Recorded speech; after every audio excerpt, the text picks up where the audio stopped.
चतुर्थोध्याय इंद्रादि देवताओं द्वारा देवी की स्तुति, जिसे शक्रादि स्तुति कहते हैं।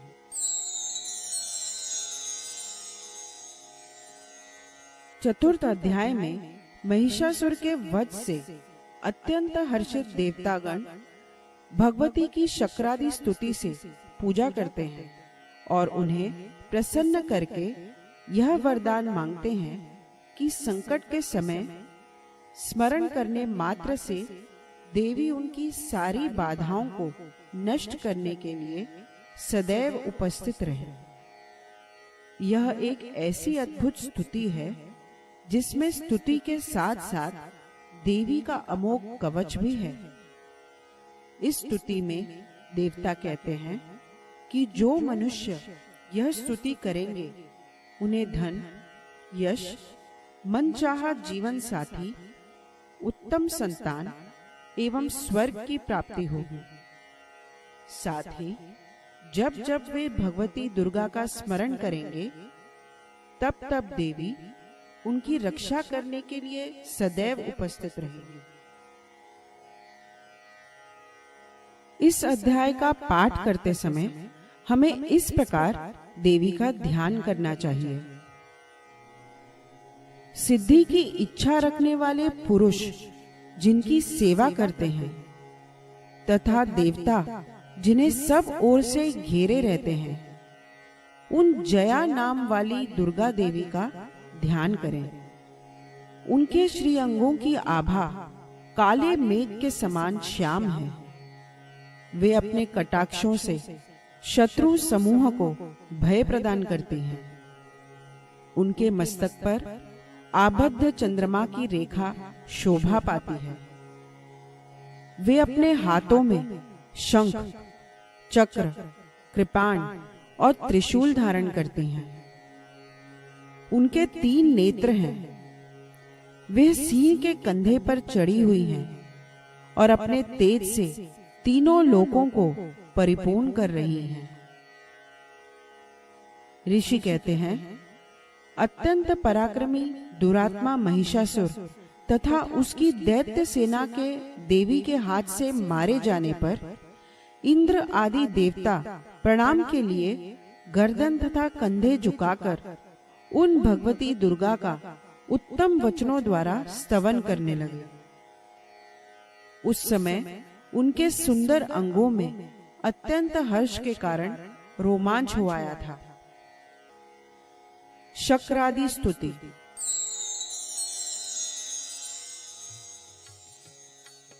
देवता बोले, संपूर्ण देवताओं की शक्ति का समुदाय ही जिनका स्वरूप है तथा जिन देवी ने अपनी शक्ति से संपूर्ण जगत को व्याप्त कर रखा है, समस्त देवताओं और महर्षियों की पूजनीय उन जगदम्बा को हम भक्ति पूर्वक नमस्कार करते हैं।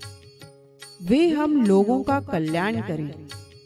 जिनके अनुपम प्रभाव और बल का वर्णन करने में भगवान शेषनाग, ब्रह्मा जी तथा महादेव जी भी समर्थ नहीं हैं। वे भगवती चंडिका संपूर्ण जगत का पालन एवं अशुभ भय का नाश करने का विचार करें। जो पुण्यात्माओं के घरों में स्वयं ही लक्ष्मी रूप से, पापियों के यहाँ दरिद्रता रूप से, शुद्ध अंतःकरण वाले पुरुषों के हृदय में बुद्धि रूप से, सत्पुरुषों में श्रद्धा रूप से तथा कुलीन मनुष्यों में लज्जा रूप से निवास करती हैं, उन आप भगवती दुर्गा को हम नमस्कार करते हैं। देवी, आप संपूर्ण विश्व का पालन कीजिए। देवी, आपके इस अचिंत्य रूप का, असुरों का नाश करने वाले भारी पराक्रम का तथा समस्त देवताओं और दैत्यों के समक्ष युद्ध में प्रकट किए हुए आपके अद्भुत चरित्रों का हम किस प्रकार वर्णन करें। आप संपूर्ण जगत की उत्पत्ति में कारण हैं। आप में सत्वगुण, रजोगुण और तमोगुण, ये तीनों गुण मौजूद हैं। तो भी दोषों के साथ आपका संसर्ग नहीं जान पड़ता। भगवान विष्णु और महादेव जी आदि देवता भी आपका पार नहीं पाते। आप ही सबका आश्रय हैं। यह समस्त जगत आपका अंशभूत है, क्योंकि आप सबकी आदिभूत अव्याकृता परा प्रकृति हैं। देवी, संपूर्ण यज्ञों में जिसके उच्चारण से सब देवता तृप्ति लाभ करते हैं, वह स्वाहा आप ही हैं। इसके अतिरिक्त आप पितरों की भी तृप्ति का कारण हैं। अतएव सब लोग आपको स्वदा भी कहते हैं, जो मोक्ष की प्राप्ति का साधन है। अचिंत्य महाव्रत स्वरूपा है, समस्त दोषों से रहित, जितेंद्रिय, तत्व को ही सार वस्तु मानने वाले तथा मोक्ष की अभिलाषा रखने वाले मुनिजन जिसका अभ्यास करते हैं, वह भगवती पराविद्या आप ही हैं। आप शब्द स्वरूपा हैं। अत्यंत निर्मल ऋग्वेद, यजुर्वेद तथा उद्गीत के मनोहर पदों के पाठ से युक्त सामवेद का भी आधार आप ही हैं। आप देवी त्रयी और भगवती हैं। इस विश्व की उत्पत्ति एवं पालन के लिए आप ही वार्ता के रूप में प्रकट हुई हैं। आप संपूर्ण जगत की घोर पीड़ा का नाश करने वाली है। देवी, जिससे समस्त शास्त्रों के सार का ज्ञान होता है, वह मेधा शक्ति आप ही हैं। दुर्गम भवसागर से पार उतारने वाली नौका रूप दुर्गा देवी भी आप ही हैं। आपकी कहीं भी आसक्ति नहीं है। कैटभ के शत्रु भगवान विष्णु के वक्षस्थल में एकमात्र निवास करने वाली भगवती लक्ष्मी तथा भगवान चंद्रशेखर द्वारा सम्मानित गौरी देवी भी आप ही हैं। आपका मुख मंद मुस्कान से सुशोभित, निर्मल, पूर्ण चंद्रमा के बिंब का अनुकरण करने वाला और उत्तम सुवर्ण की मनोहर कांति से कमनीय है। तो भी उसे देखकर महिषासुर को क्रोध हुआ और सहसा उसने उस पर प्रहार कर दिया। यह बड़े आश्चर्य की बात है।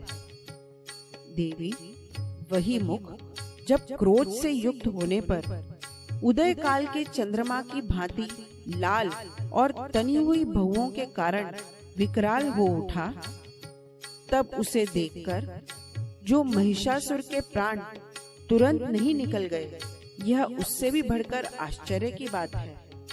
क्योंकि क्रोध में भरे हुए यमराज को देखकर भला कौन जीवित रह सकता है। देवी, आप प्रसन्न हो। परमात्मा स्वरूपा, आपके प्रसन्न होने पर जगत का अभ्युदय होता है और क्रोध में भर जाने पर आप तत्काल ही कितने कुलों का सर्वनाश कर डालती हैं। यह बात भी अनुभव में आई है, क्योंकि महिषासुर की यह विशाल सेना क्षण भर में आपके कोप से नष्ट हो गई।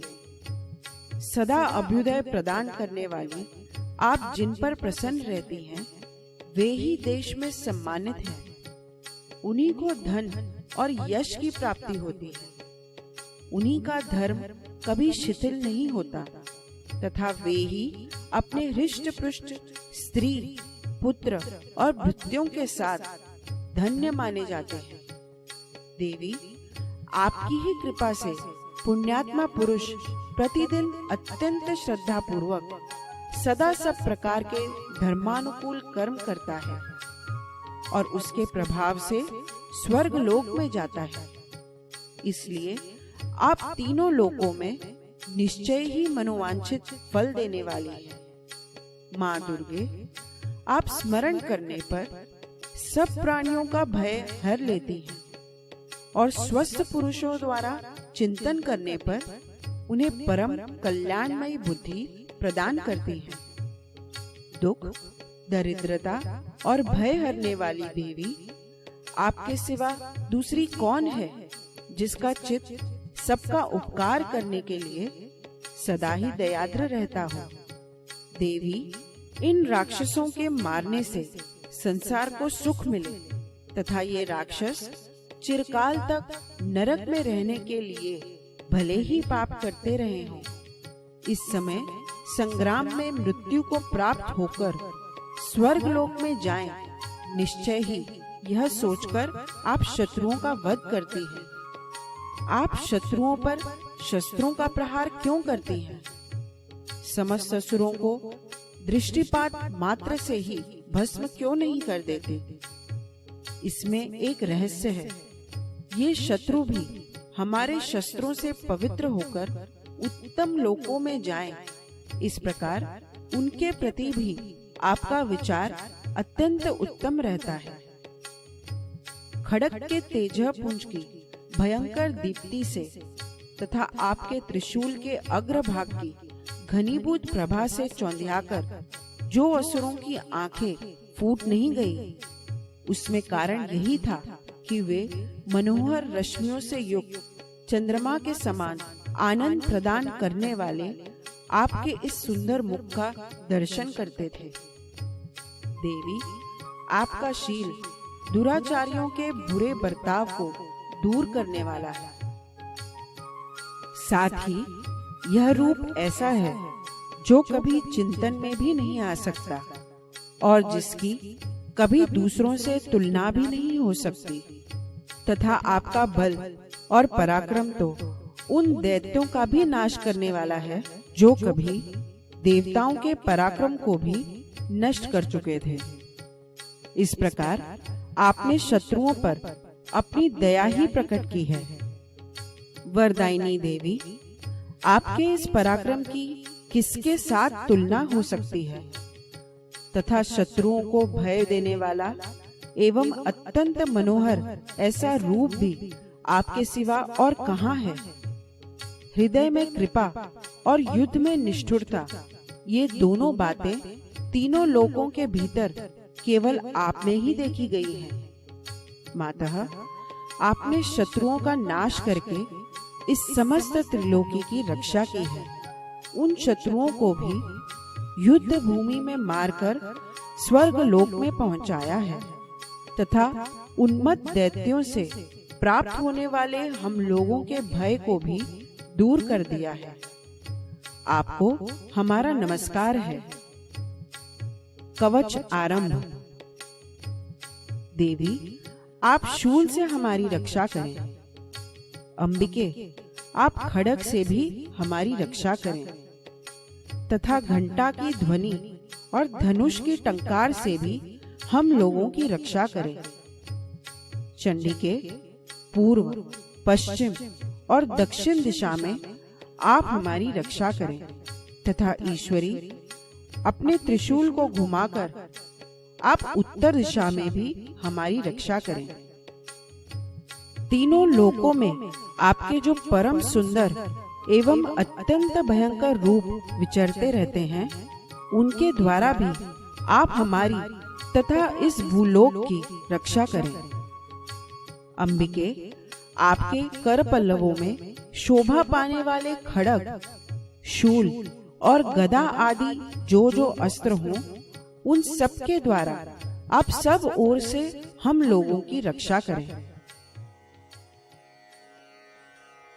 ऋषि कहते हैं, इस प्रकार देवताओं ने जगन माता दुर्गा की स्तुति की और नंदन वन के दिव्य पुष्पों एवं गंध, चंदन आदि द्वारा उनका पूजन किया।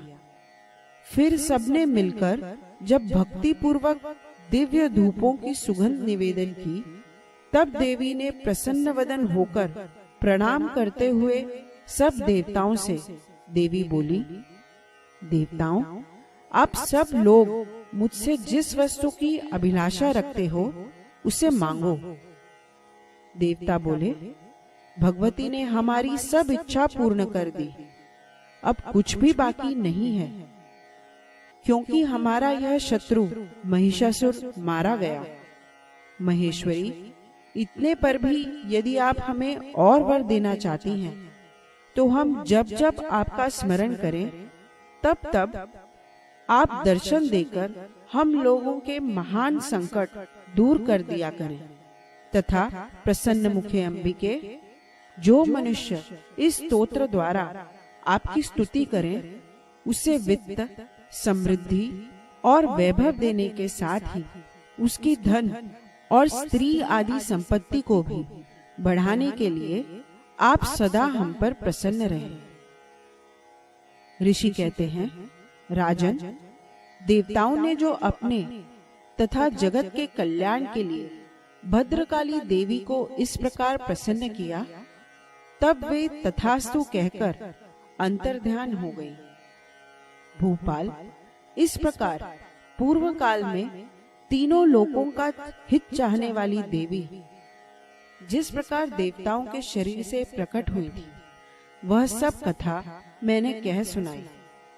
अब पुनः देवताओं का उपकार करने वाली वे देवी दुष्ट दैत्यों तथा शुंभ निशुंभ का वध करने एवं सब लोगों की रक्षा करने के लिए गौरी देवी के शरीर से जिस प्रकार प्रकट हुई थी, वह सब प्रसंग मेरे मुंह से सुनो।